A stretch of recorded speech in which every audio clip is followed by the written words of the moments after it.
Hi guys, today is Sunday and it's family day.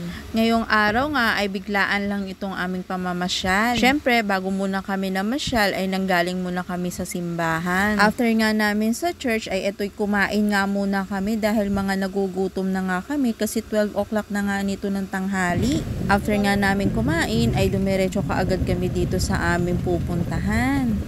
Kung mapapansin nyo nga guys, dito sa lugar na pinuntahan namin ay napakadaming puno at sobrang presko talaga ng hangin dito. Alam nyo ba guys na dito lang yan sa Quezon City?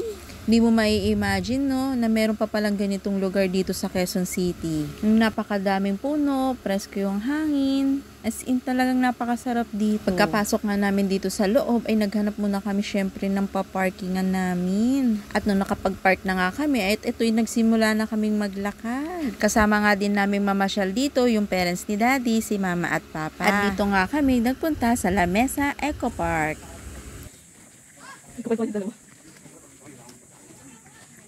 Bago nga makapasok dito sa loob mismo ng Eco Park, ay meron tayong munang entrance fee na babayaran. Bago ka nga pala magbayad, itatanungin ka kung taga Quezon City ka o taga ibang lugar. Kung taga Quezon City ka, ay kailangan mo munang mag-present ng ID mo. Kasi kung taga Quezon City ka, ay 40 pesos ang per head. At kung taga ibang lugar ka naman, ay parang 50 pesos yata yung entrance. Hindi ako sure. Nagbayad nga kami dito ng 120 pesos para sa 3 tao. At dahil taga Quezon City nga kami, 40 pesos nga ang bayad namin per head. Ang nagbayad nga ay ako, si Daddy at si Kuya Aaron. Free na nga yung entrance fee ni Bibi Emory at ni Mama at Papa. Kasi si Mama at Papa ay senior. Yung pagpunta nga namin dito sa Eco Park ay hindi rin alam nila Mama at Papa. Ang alam nga lang nila ay magsisimba lang kami sa St. Peter. Lagi kasi nilang kinakwento sa amin na sobrang tagal na daw yung huling punta nila dito sa Eco Park. Kaya ngayon, nandito kami ngayon para mamasyal. Habang naglalakad ka nga kami dito, ay grabe, napakatahimik talaga.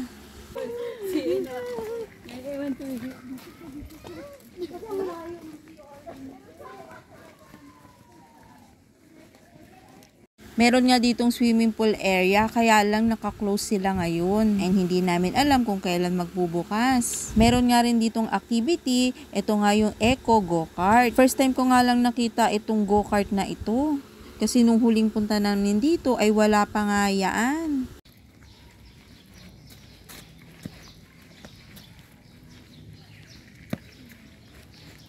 O diba guys, nakaka-relax maglakad-lakad dito. Wala kang ibang maririnig kundi hangin, huni ng mga ibon at napakatahimik talaga.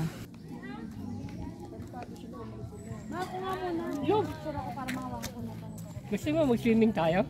Diyan yun, isda dyan. O diba guys, napakaganda ng view dito. Buti na nga lang talaga nakisama yung panahon sa amin ngayon. Hindi nga ganun kainit ang panahon ngayon. Kaya naman napakasarap talagang maglakad-lakad dito. Yang hagdanan na yan talaga ang pinaka-trademark dito sa Eco Park.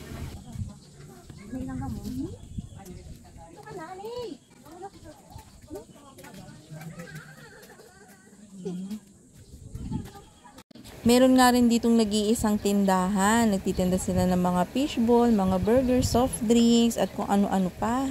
At dahil kakakain nga lang namin, eto't paupo-upo lang muna kami dito. Relax-relax lang ba?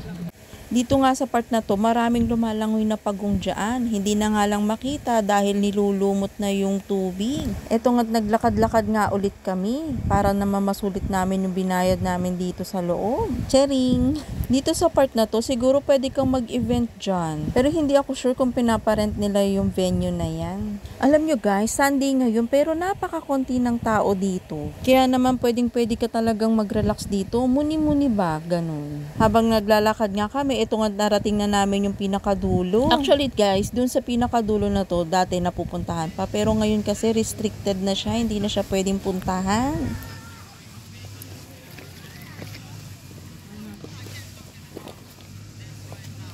O di ba guys, napakatahimik talaga dito. Talaga namang nakaka-relax yung paligid. Ayan nga si Bibi Imori tuwang-tuwa sa tinatakbuhan niya kasi napakalawak ng lugar. Kaya yan si Daddy, pagod na pagod yan after namin dito sa Eco Park. Napagod, kakahabol kay Bibi Imori.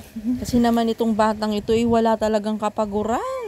Hanggang alas 4 ng hapon nga lang pala bukas itong Eco Park. Kaya bago magsara itong Eco Park ay si Kuya Erom ay gustong subukan itong Eco Go-Kart. At dahil minsan nga lang kami mapunta dito ay at pinagbigyan na nga namin si Kuya Erom. Yung rent nga dyan sa Go-Kart na yan is 100 pesos for 30 minutes. Kaya pinagbigyan na namin for 30 minutes si Kuya Erom. At enjoy na enjoy naman talaga siya dyan. Kasi naman, hindi talaga siya nababangga. Gawa nga ng konti lang talaga yung mga tao na nandirito ngayon sa Eco Go-Kart. Habang hinihintay nga namin na mag-times up si Kuya Aero, andito lang kami sa gilid, nakaupo, habang naghihintay sa kanya. Hindi ka naman talaga maiinip dito, gawa nga na napakasarap ng hangin. Nung matapos na nga yung oras ni Kuya Aero, ay dumiretso na rin kaagad kami dito sa grocery. Subukan natin mag 1,000 challenge para sa mga baon ni Kuya Aero. O siya, hanggang dito na lang guys. Thank you for watching. Bye!